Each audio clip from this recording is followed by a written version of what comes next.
रोलेंगे जी। MP साहब आप मुजफ्फरनगर पहुंचे आज संविधान मानस्तव दिवस के उपलक्ष्य में हमारा कार्यक्रम था।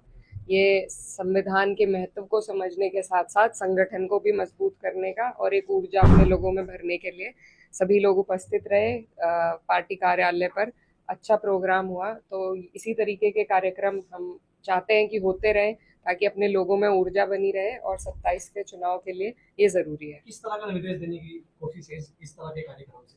देखिए, सबसे पहले तो जो विषय था कि जो संविधान बाबा साहब डॉक्टर भीमराव अंबेडकर जी ने हमारी सुरक्षा के लिए एक सुरक्षा कवच के रूप में दिया था, आज सरकार ने ऐसा माहौल बना दिया है कि कभी सीधा प्रहार करते हैं संविधान पर, कभी पीछे से करते हैं।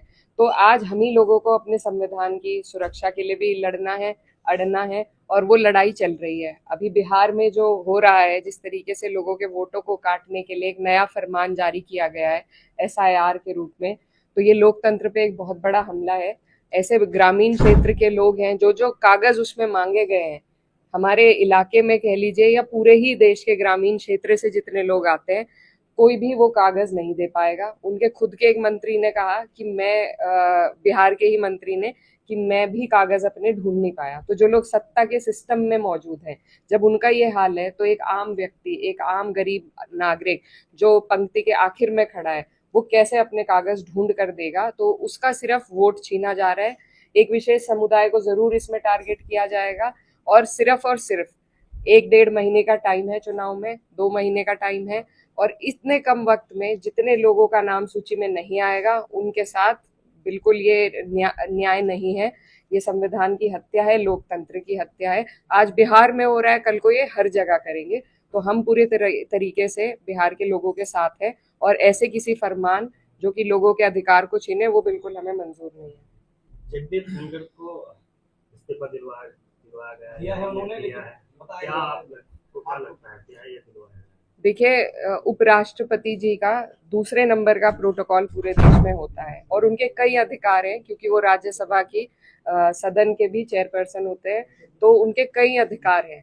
ऐसा व्यक्ति जो रीढ़ की हड्डी से मजबूत हो और अपने स्वयं निर्णय लेने का क्षमता रखता हो, ऐसे लोग इस सरकार को बिल्कुल पसंद नहीं है। तो एक दिन उन्होंने पूरा सदन चलाया, उनकी तबीयत भी ठीक थी, सब कुछ ठीक था। ऐसी क्या मजबूरी सरकार ने उन पर बनाई, क्या दबाव बनाया कि वो बेचारे रातों रात इस्तीफा देने पर मजबूर हुए? ये विषय है हम सब के लिए सोचने का, क्योंकि ये जो सरकार है, ये सिर्फ नाच बाद में भेजती है, पहले अपनी फोटो भेजती है। तो वही यहाँ पर हुआ कि जो नोटिस जस्टिस यशवंत वर्मा की इम्पीचमेंट का था, वो विपक्ष के सांसदों ने दिया, जिसको धनखड़ जी ने एक्सेप्ट किया।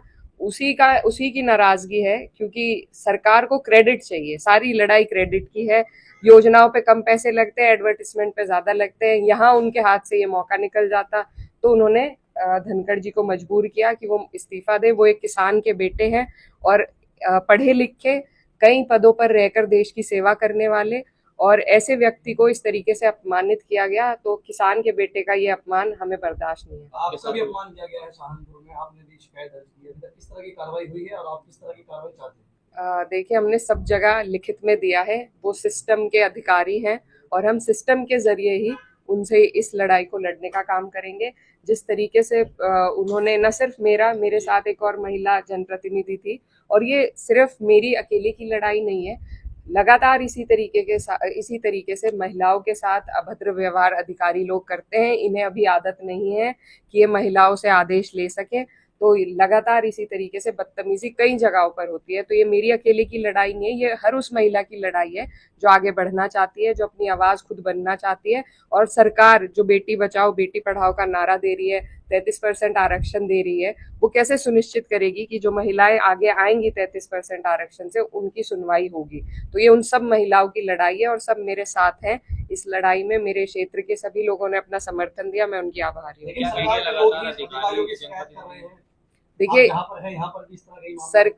सरकारें अब इतनी इनसिक्योर हो चुकी हैं कि वो किसी अपने भी पार्टी के नेता की चलने नहीं देना चाहते हैं। सिर्फ सीएमओ पीएमओ, सिर्फ इन 2 दफ्तरों से सरकारें चलती हैं। बाकी लोग सिर्फ कठपुतलियों का काम करते हैं। तो सिर्फ अधिकारी एक दफ्तर में रिपोर्ट करके वहीं से आदेश लेकर सिर्फ उतना काम करते हैं। पहले की तरह जो सम्मान जनप्रतिनिधियों का था आज के टाइम में बिल्कुल नहीं है। मैंने आवाज उठाई है, लेकिन ये दर्द सत्ता वालों का भी है। एक महिला मंत्री धरने पर बैठी रही 6 महीने, 6 घंटे तक कोतवाल पे काम सरकार की मौजूदा मंत्री मैं फिर से कहूंगी कि लगातार इसी तरीके से न सिर्फ महिलाएं बल्कि यहीं से पुरकाजी से जो मंत्री हैं हमारे अनिल जी, उनके साथ भी जो व्यवहार हुआ वो भी सबके सामने है। तो इनके अफसरशाही हावी है, खासकर उत्तर प्रदेश में किसी जनप्रतिनिधि की कहीं कोई सुनवाई नहीं है और ये लोकतंत्र के लिए खतरा है। आपने सपा कार्यालय पर आज कहा कि भाई